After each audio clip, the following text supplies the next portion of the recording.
Welcome everyone, this is Pineleaf Needles and you're listening to LOTRO Players News, where we take a look at the latest news in LOTRO and here at LOTRO Players. And this week I have with us Terry Adwin. Hi! Hello Terry.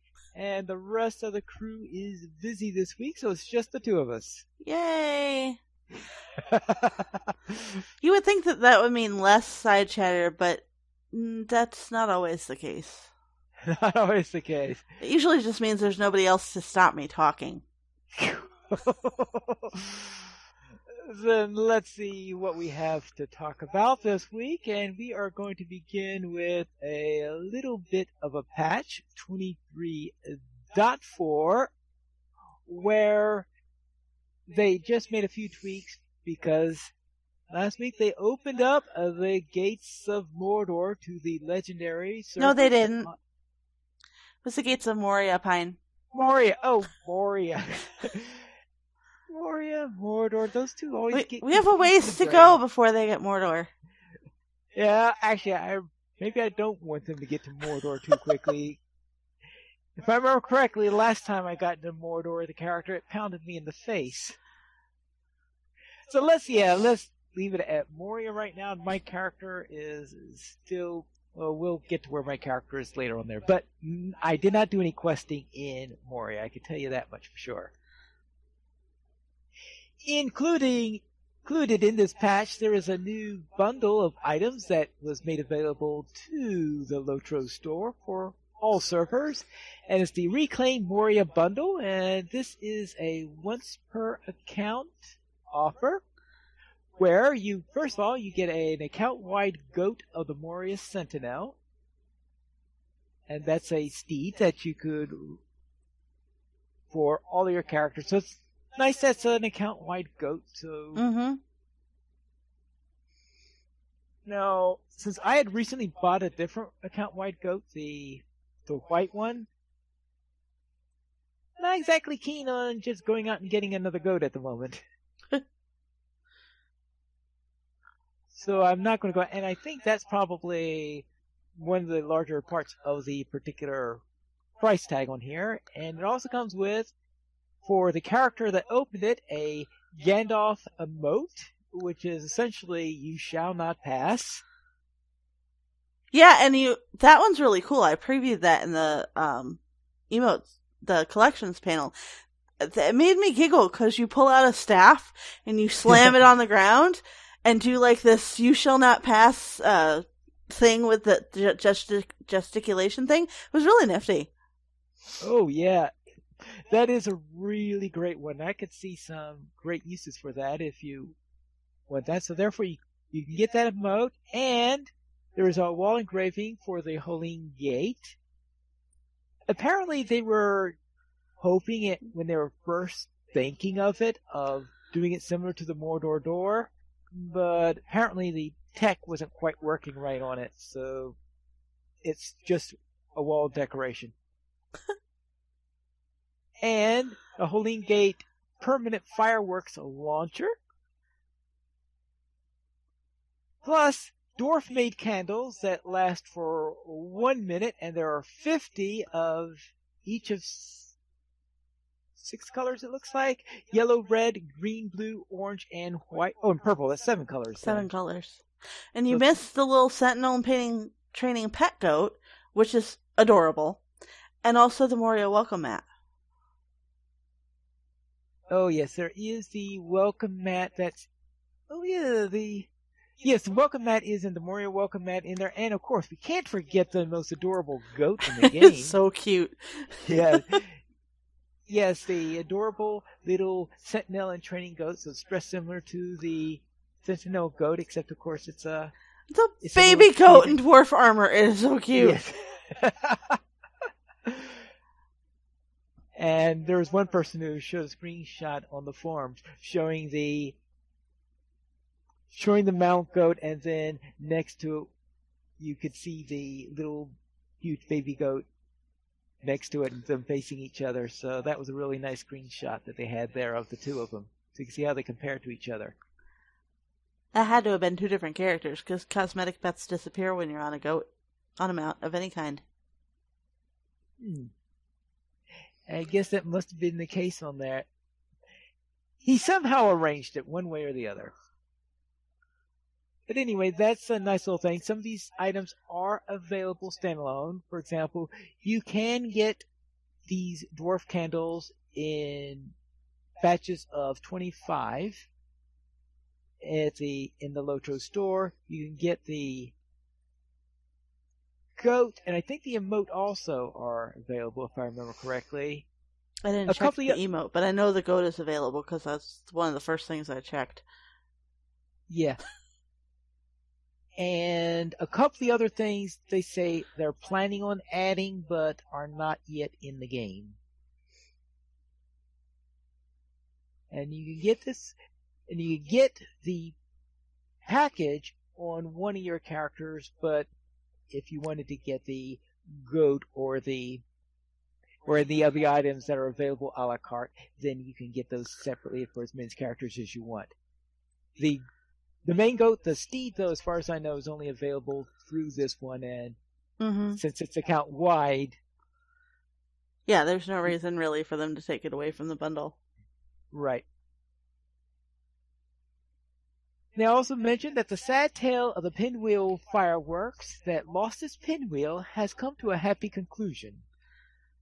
Which means that they must have fixed it. Yes, that's the only thing I can imagine. That is. And in the rare essences that are now 2 levels lower than the incomparable essences of the same tier.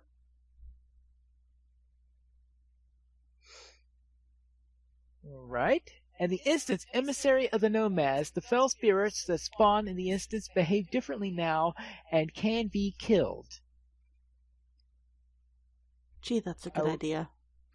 Yeah, I could imagine that it would be a lot of trouble if you have mobs that can't be killed in any way. And various small changes have been made to Moria, including landscape adjustments and updated text in some locations.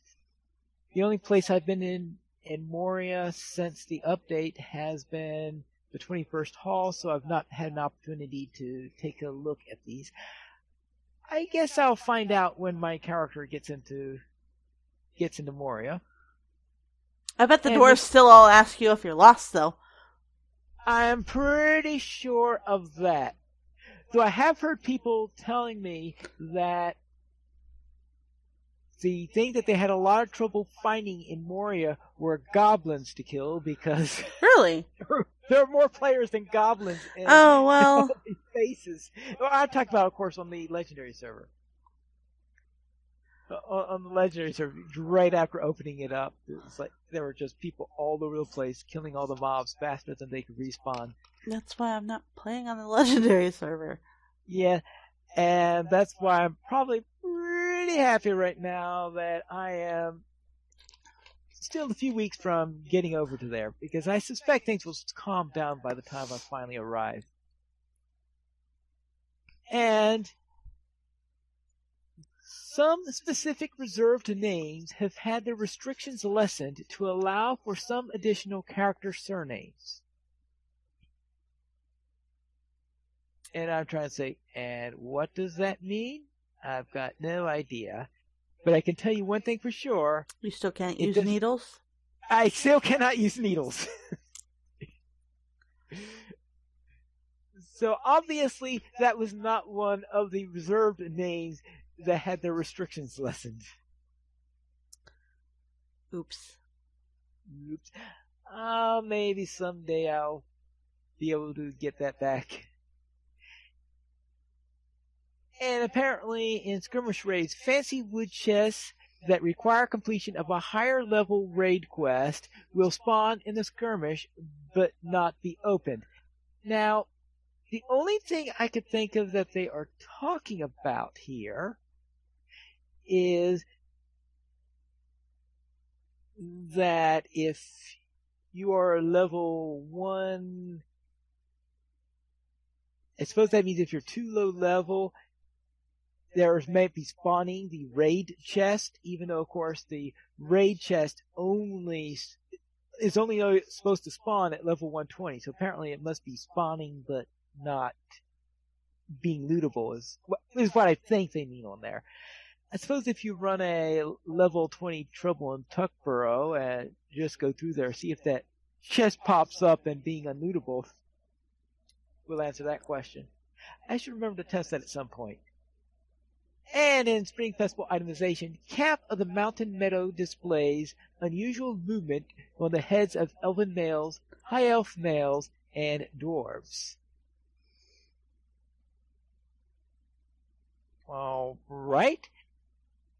Now, of course, it'd be really funny if they fix that before the Spring Festival opens. And the Spring Festival opens on Tuesday, if they keep to the schedule that they currently have. So it is possible Spring Festival may come before the next update. I guess that's the next little bit there, because I haven't noted that yet. But yes, the Spring Festival is scheduled to start on Tuesday, March 19th.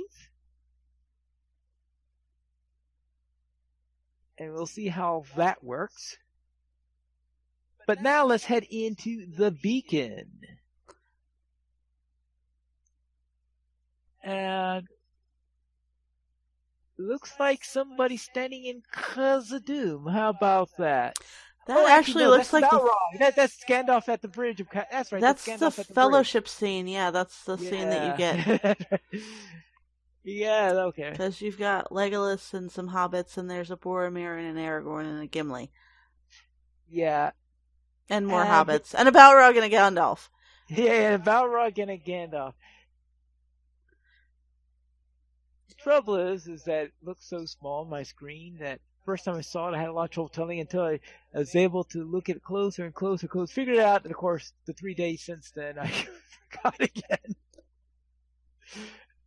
Let's head into our community spotlights. Join Le Beau Chapeau on Langeable. Well, we've already had the March 16th one, but they are also going to be on March 17th for those listening live for a day in the Green Fields. That, I presume, is to celebrate St. Patrick's Day. And we have Cosmetic LOTRO's outfit, Lord of the Ships and Havens. Actually, there are two of these. Lord of the Ships and Havens, and there's also Lady of the Starbrow. And they go together, and Terry knows more about this. Yes, so these outfits were inspired by a story in Unfinished Tales, which is the tale of the Mariner's Wife, one of the Númenórean kings, Eldarion, and then his wife Arendis. And she, from what I understand based on her summary, she actually pursued him. And so he married her, but then he wasn't about to give up his life at sea and building ships and whatnot. And she was very unhappy with him, and eventually she ended up leaving him and taking their daughter. But he is also the one who changed the rule of succession so that women could inherit, because he didn't have any sons, he just had the one daughter. Ah, okay. But yeah, so the one featured in the Beacon is the Lord of Ships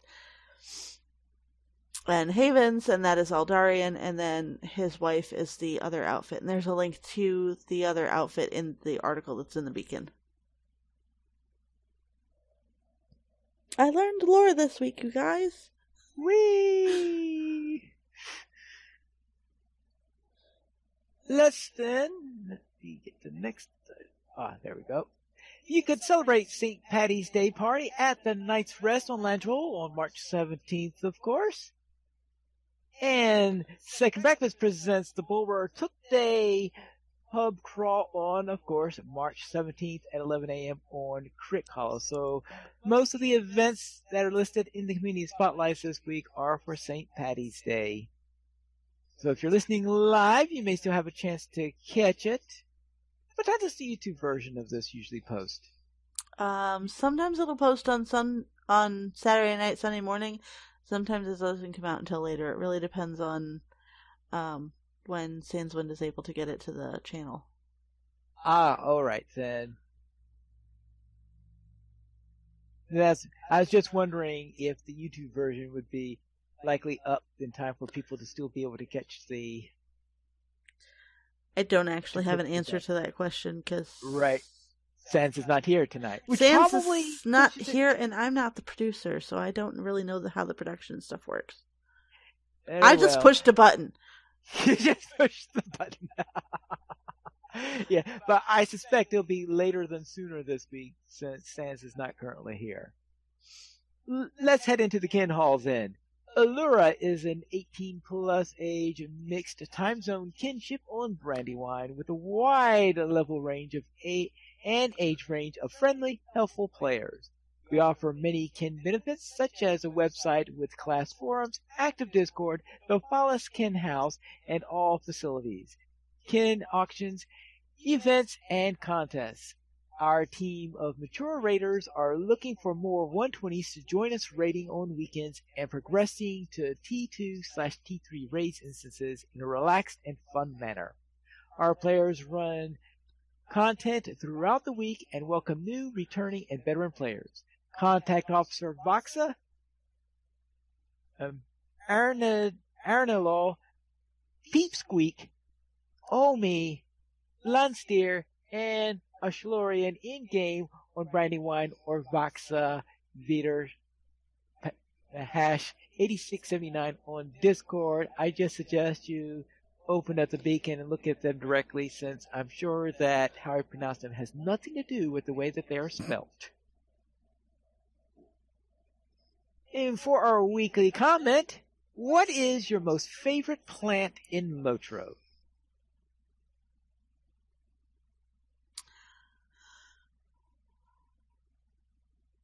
That's a good question. I don't know that I've really taken the time to think about that. I, for whatever reason, totally missed the comment this week.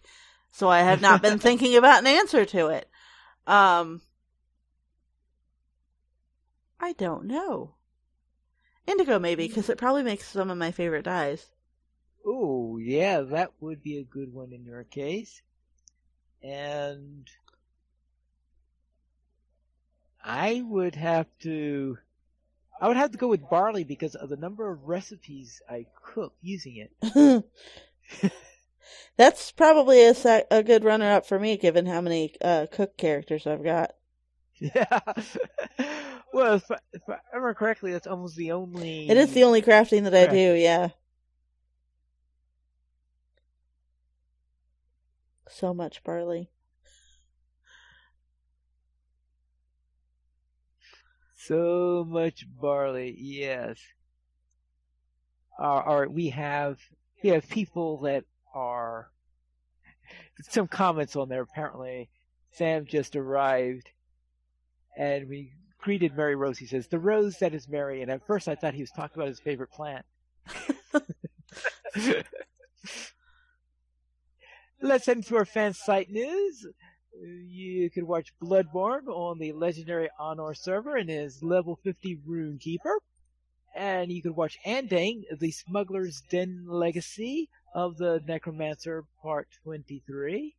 You can listen to LOTRO Players News, episode 296. The game is back. Oh, yes, we were happy about that. Mm-hmm. You can watch LOTRO, the Bauville edition, watch Lore and Laughter with a Middle-earth Maiden, and Agent Brigman prepares for Moria release on Honor. So, number of players, of course, getting ready for the Moria release. Mary Rose Morning Song. I like gathering rhubarb and sending it to a friend who doesn't do crafting. Oh, that is not the first time I've actually heard of somebody doing that, in fact. Big Ed Mustafa is also somebody who does that frequently. Okay. And in the news, they are heading for PAX East, and anyone interested in the meetup, you could click on there because they have a little poll on what they are going to do relating to this meetup. And you could check for the post-downtime events, sales, and bonuses FAQ that they have. They're still trying to work out something they need to do because they're going to have a quick downtime with a quick patch in order to get the code in there so they can deliver the packages to us. So I expect another another short downtime sometime next week. Probably also going to hopefully fix those little known issues that we mentioned earlier in the patch notes. And our screenshot of the week. Intel took this week's screenshot of the week, which is showing some music in front of the pony. Yeah, easily recognizable location. Yeah. Not even I could have fouled that one up, right? We hope. We hope. I know they're going to give next week. They're going to have an angle of the prancing pony that I sometimes that you've never seen before. Yep. Yes. Let's head to our store sales. What's on sale this week? Oh, let's see. We have 20% off select war steeds, riding skills, select mounts, and movement speed buffs. And the coupon gets you a one-time enhanced XP supply with coupon XP supply now through March 21st, which is awesome because I need to get one of those. LOTRO's Players News this week is brought to us by the Drums in the Deep. Boom, boom. Because Moria. Boom, boom. Boom, boom. Let's then head into our site news where we have some rumors put out by Squirrel on new pets, mounts, and U24 rumors. Yeah, so Squirrel actually posted the first pictures, by the way, of the pet and mounts for the Moria bonus bundle. Yes, because he saw that, which included the goat of the Moria Sentinel, the traveling goat of the mountains, and a little goat. The cutest goat ever.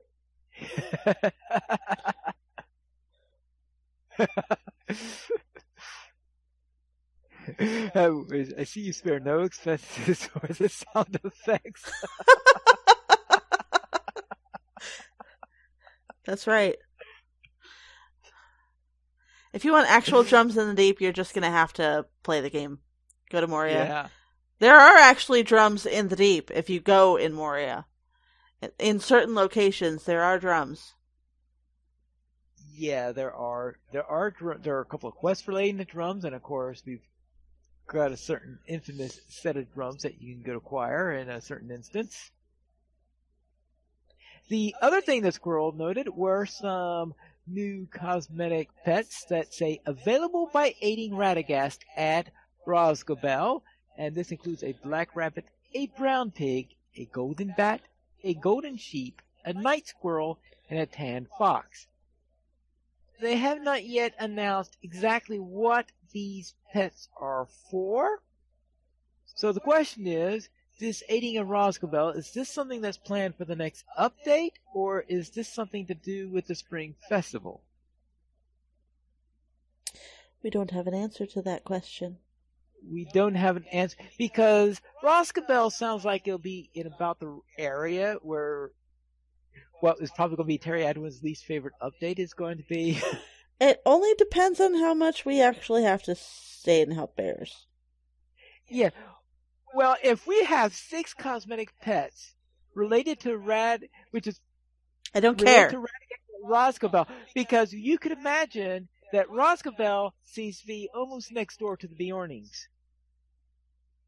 That's fine. Which means I don't have to stay and grind out stuff for cosmetic pets. Okay, you got a point there. Just as long as the quests don't make me stay and help the Bjornings ad nauseum. Yeah, I guess you get a point there. And you hope that there's something more interesting to distract you from the bears. Yeah. They can help themselves. They can help themselves, yes. But anyway, 6 little items in there. So the question is, what are these for? We'll find out soon, I presume, whether this is for U24 or whether this is something that's for the Spring Festival. As this for the Spring Festival, I suppose we'll find that in about 3 days from now. Assuming that doesn't get delayed. So let's head into our new player question. Yeah, we have one of those. It was sent in, well, it was left on an episode. No. Yeah, left on an episode. Sent in by Calbrati of Crick Hollow, who's been really good at giving us questions. Is Swift Travel only available in the starting zones, or is there some way to unlock Swift Travel?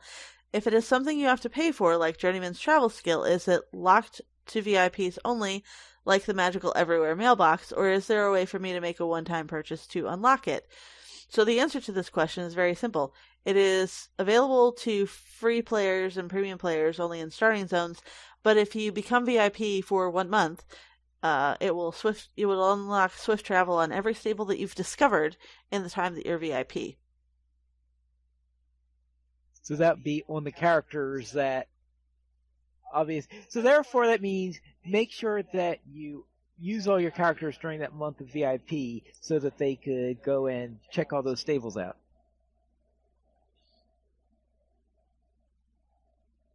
Now the question is, what about in those zones where Swift Travel is unlocked by quest? Do those still require VIP? Yes. All right. As far as I know. As far as I know. Okay, or at least, yeah, because I don't have a way of testing that out. So yeah, I don't either. I don't have any non-VIP characters that haven't got the stables unlocked, so that have gotten the stables unlocked, I should say.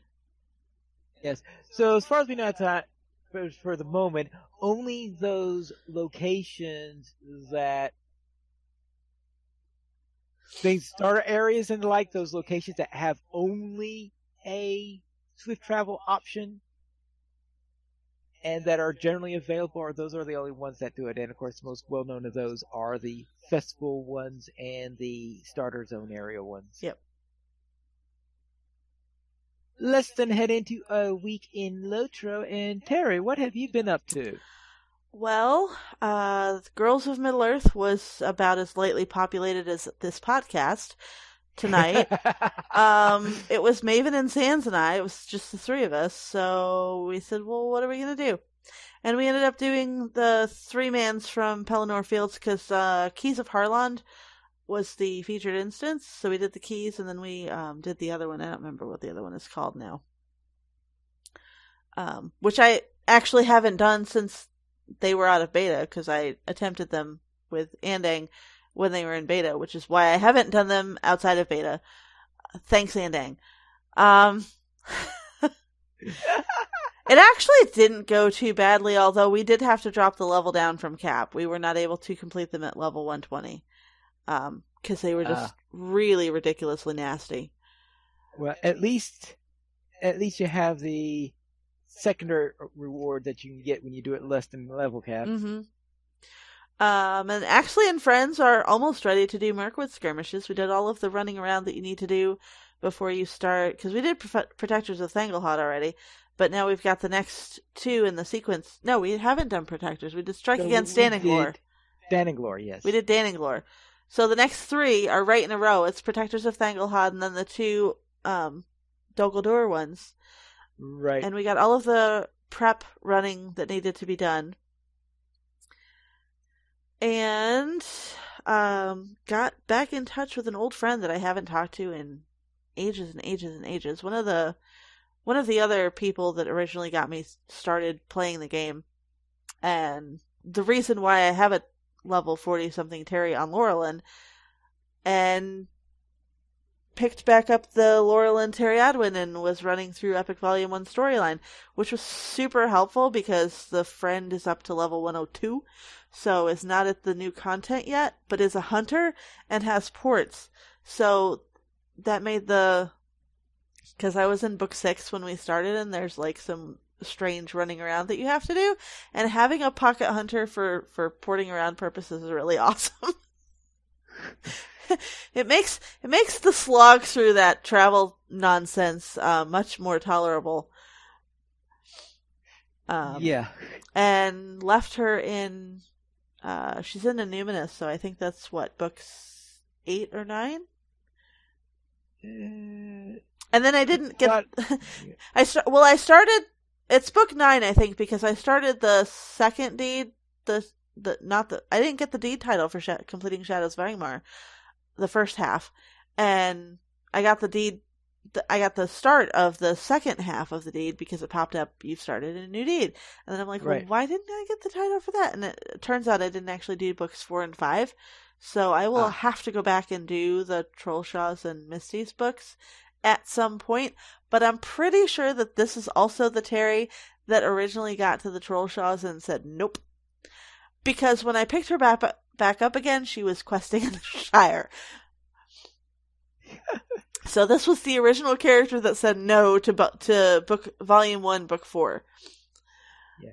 Um, Yeah. I would say that book 9 is, I think, when they introduce you to a numinous, and I think there's more of it in 10. I think that's how it goes, or something like this. Because and it's so weird because if you've been following like the zone areas, you've already been to Evandam. Yeah.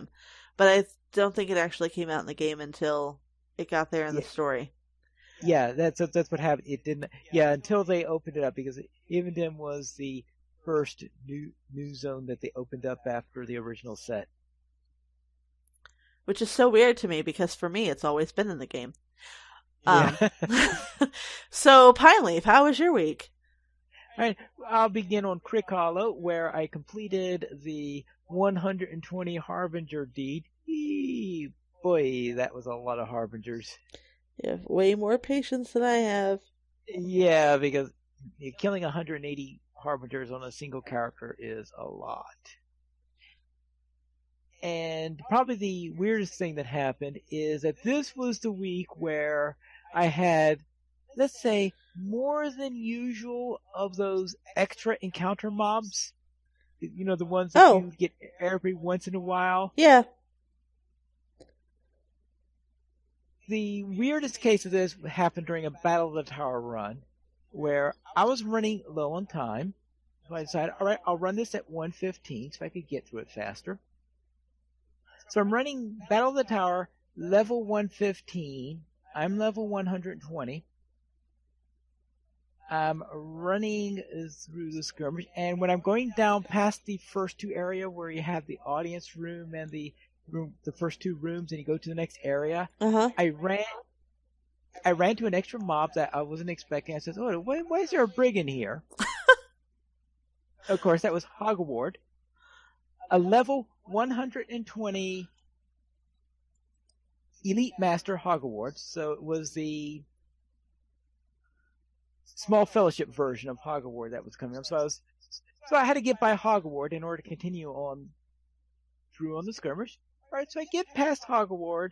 I then continue along with the spirit. Then I come to the point where I take care of the lower mustering hall. I'm heading up towards the upper mustering hall. I get the message, Blord has come into the area. All right, fine. All right, Blord has arrived. But since I was in a hurry, then I decided to continue on ahead, and then I saw up ahead there was the warg. Wait, I didn't see an announcement for the warg. And I saw Oda. It looks like there was a level 120. Level 120 Elite one, so therefore it was the solo version of the warg was there. I said, okay, fine, I could take on the solo version of the warg. So I decide, all right, so I take a shot at him so I don't accidentally wake him up later or something like this. So I wake him up, coming there, I'm starting to fight him, and then suddenly I found out there wasn't one warg there, there were two wargs there. And the other one was the Arch Nemesis version. So I'm now fighting the Elite version and the Arch Nemesis version. Apparently, Flax accidentally shot the Arch Nemesis version, so the Arch Nemesis version went after Flax. I have no idea how she survived that long enough for me to finally pull the warg there, but when she was getting down to about 1/3 morale when I decided to switch over, tossed a couple of javelins at the warg, and it came after me. So I managed to put down the Elite one and somehow survived this battle against the Arch Nemesis version. I mean, if I were playing anything other than a Warden, there is no way I would have been able to get through that fight in there. And so much for being in a hurry, though. Finding a 120 arch nemesis. That's enough to ruin your whole day right there. Yeah, that's sort of like the entire day on there. Finally brought down that warg after that little bit of a surprise that I had there. Went there, finished that up, then headed on towards where you had the boss room. And of course, the second encounter, because second encounter that we had in there was Eorlian, the sorceress that's right next to the boss room. And when the gate came down, I saw, okay, there's Elorian, and fine, a level 115 Elorian, all nice and normal, and how things are. But now normally I pull Elorian and fight her so that I don't accidentally pull her when I'm trying to thin out the boss room. Mm-hmm. But based on what's been happening earlier in this skirmish, I decided, let's be cautious about this.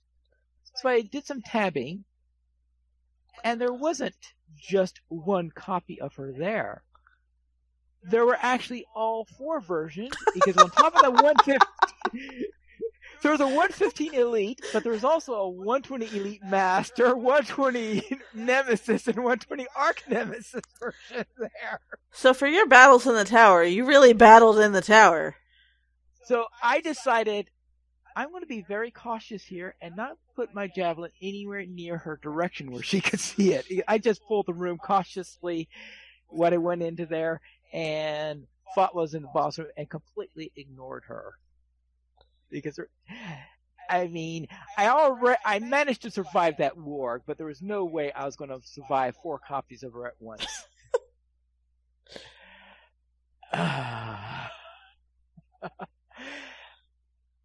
So I'm going to have to find out what goes on in it. Now,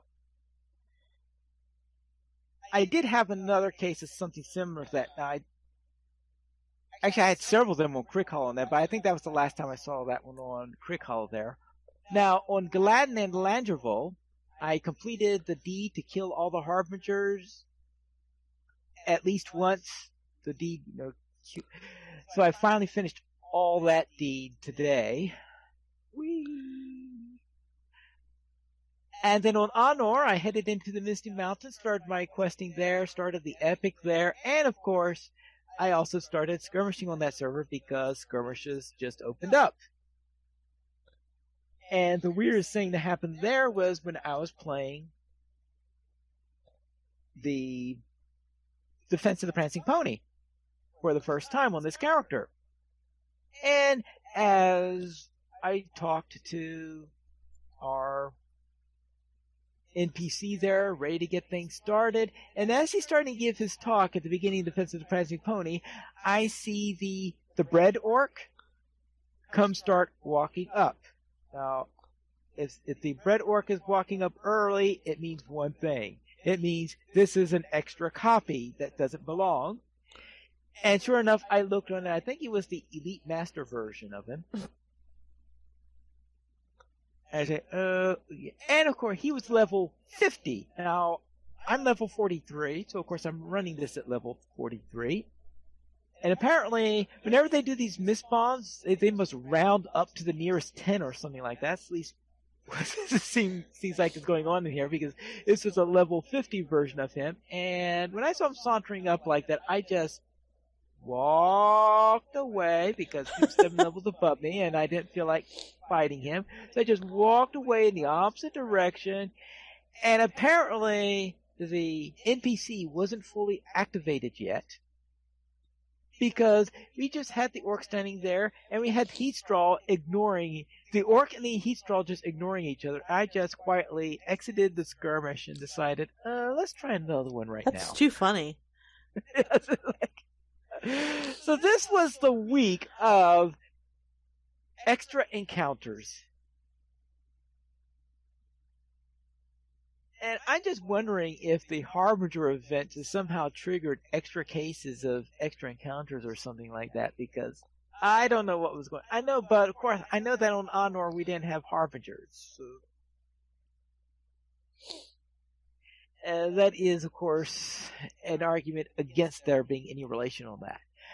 But that concludes my week in LOTRO. So let's head into News Beyond LOTRO, where we have a post by Darren Lore Master, Lost Stanzas to All That Is Gold, Does Not Glitter, and so he includes first a quote of the original, and then we have his version of it that 1, 2, 3, 4, 5, 1, 2, 3, 4, 5, 6, 7, 8, 9 stanzas of this. Forgotten by most and wide scattered, they range the vast wilds of the north, recalling their strength when it mattered, descendants of kings will ride forth. Though oft-seen among hobbit and mankind, and received in high honor monks' dells, most avoid the rangers that they find, who for most will keep to themselves. Yet the king's house not yet has miscarried, and the north yet has hope in Estelle.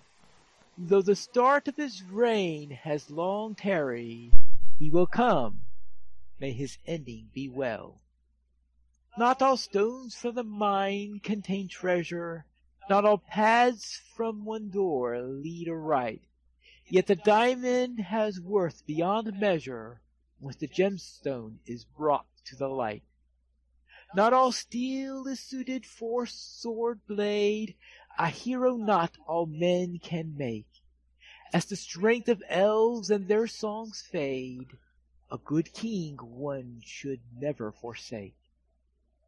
Not all songs sing of battles and ending, not all tears are from happiness shed, not all hearts to the death yet are wending, and all feet to their last day are led. Not all battles are won the strongest, not each ally shall prove steadfast friend, but the warriors who hold out the longest, though they die, still may win in the end. Yet all friends prove their worth come the battle, nor all promises bind fast the heart, nor the truth to be found in boast prattle. The true friend from your side won't depart. Not all men's blood proves thicker than water, not all men's friends prove as true as steel. For the false man deserts you to slaughter, for the true friend will stay, woe or weal.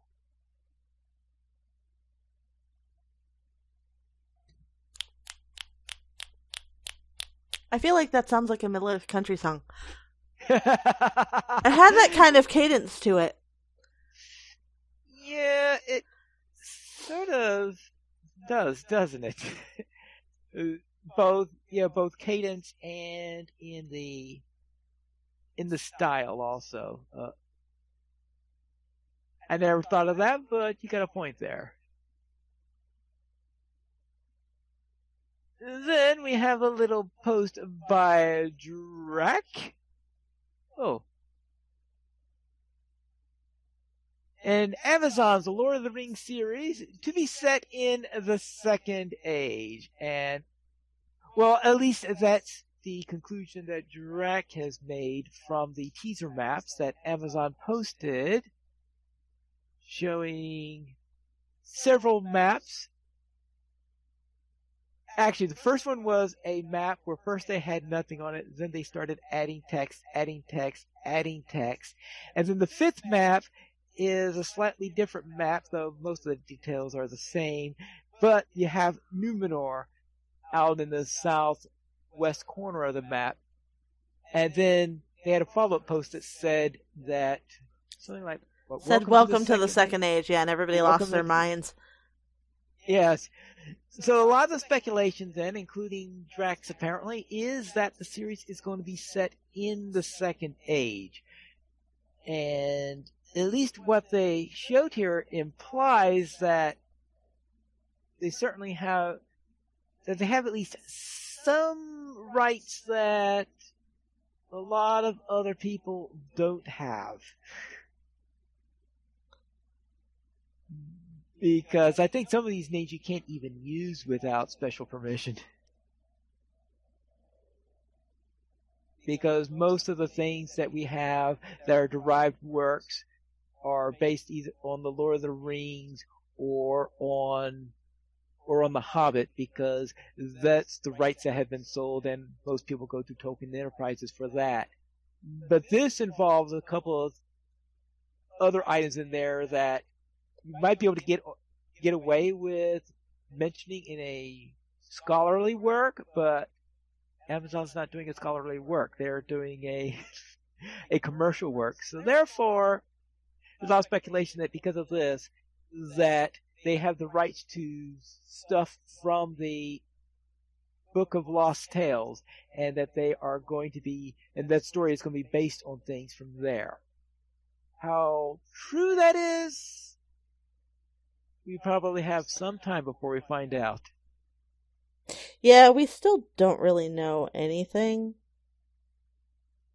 Yes, and Sam was mentioning that the Isle of Tol Eressa, which is one of the things on the map, is only existed during the Second Age, because so this has to be the fact that Numenor is there says it's a Second Age map also. And the other map they did looks like it had to be probably during the Second Age also, because of the items that are there and not there. But the question is whether Amazon is trolling us, or whether that means that it's set during the Second Age.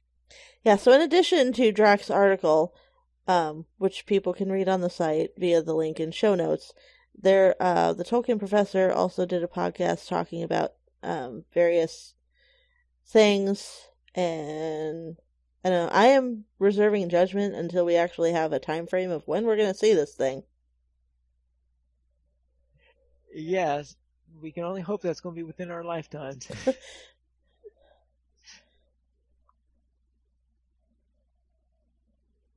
So that means, yes, we have little teasers. That's all we know so far.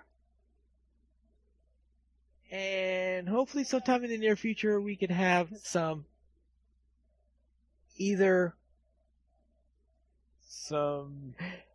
I was going to say more solid information, but I have a feeling they're going to be plucking out occasional teasers every once in a while just to get us thinking, because Corey Olsen is really having fun with this.